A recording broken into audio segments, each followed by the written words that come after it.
किसके दबाव में पायलट ने टाला नई पार्टी बनाने का फैसला।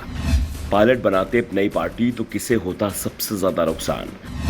पायलट की बगावत से कांग्रेस की सत्ता में आना हो जाता मुश्किल।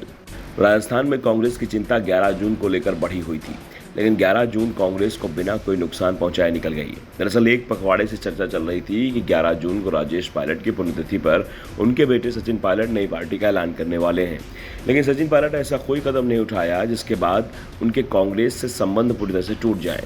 उन्होंने सीएम अशोक गहलोत पर वही आरोप लगाए जो अब तक लगाते रहे हैं, नया कुछ नहीं बोला। बस तंज कसने के अंदाज में अशोक गहलोत के ही बयानों को दूसरे अंदाज में पेश कर दिया। ऐसे में सवाल ये भी उठ रहे हैं कि आखिर सचिन पायलट ने पार्टी बनाने की योजना टाल क्यों दी। इशारों इशारों में अशोक गहलोत पर निशाना जरूर साधा, लेकिन नई पार्टी या किसी बड़े आंदोलन का कोई बड़ा ऐलान नहीं किया। कांग्रेस नेताओं ने इसे लेकर बड़ा खुलासा किया है। बताया जा रहा है कि जैसे ही हाईकमान के कानों में पायलट के बागी होने की खबर पहुंची, तुरंत ही पायलट से संपर्क साधा गया। सुखजिंदर सिंह रंधावा को कमान दी गई और उन्हें बता दिया गया कि पायलट से डील कैसे करनी है।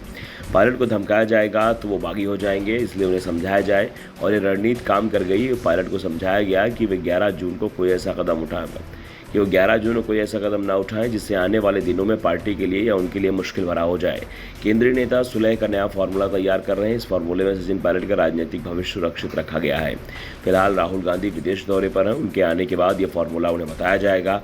आलाकमान की अंतिम मुहर के बाद गहलोत और पायलट को इस फार्मूले के तहत आगे काम करने की जिम्मेदारी दी जाएगी। कांग्रेस हाईकमान ने पायलट को यह भी समझाया है कि नए फार्मूले में यह तय किया गया है कि भविष्य में उनकी उपेक्षा नहीं होगी, उन्हें पूरा सम्मान दिया जाएगा। यह फार्मूला क्या है, इसके बारे में पूरी जानकारी नहीं दी गई है। इतना कहा गया है कि राहुल गांधी के साथ चर्चा के बाद इसे अंतिम रूप दिया जाएगा, तब इसका खुलासा किया जाएगा। पायलट को समझाया गया है कि फिलहाल वे नई पार्टी या नए आंदोलन का ऐलान नहीं करें, इसी में सबकी भलाई है। यही वजह है कि पायलट का भाषण आक्रामक न होकर बचाव की मुद्रा में था। कांग्रेस के वरिष्ठ नेताओं ने सचिन पायलट को नई पार्टी बनाने के फायदे और नुकसान सभी बताया। उन्हें कहा गया कि जो विधायक अभी उनके साथ समर्थन में खड़े हैं, जरूरी नहीं कि वे नई पार्टी बनाने में आपके साथ रहें।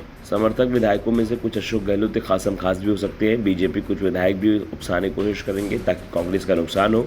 पायलट से संयम रखने को कहा गया है। बताया गया कि उनकी बगावत से पार्टी के साथ खुद उनका कितना बड़ा नुकसान हो सकता है, और फायदा उस दल का होगा जिस पर पायलट आरोप लगा रहे हैं।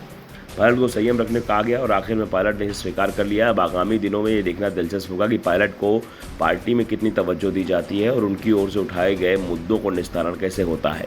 वैसे अशोक गहलोत तो साफ कर चुके हैं कि सचिन पायलट ने जो मुद्दे उठाए उनमें किसी तरह का दम नहीं है। वसुंधरा खिलाफ जो शिकायतें थी उनकी जांच हो चुकी है। कोई नया मामला पायलट संज्ञान में हो तो बताएं, उस पर एक्शन लिया जाएगा। बाकी की मांगे भी ऐसी हैं जो पूरी नहीं हो पाएंगी। साफ है पायलट अपनी मांगों को लेकर अड़े हुए हैं, तो दूसरी ओर गहलोत ने भी साफ कर दिया है कि पायलट की मांगों में कोई दम नहीं है। साफ है दोनों ही नेता अपने अपनी जिद पर अड़े हुए हैं। ऐसे में पायलट इंतजार कर रहे हैं, लेकिन ये भी साफ है कि उनकी नाराजगी अभी कम नहीं हुई है। Bureau report, the Navdarpan news.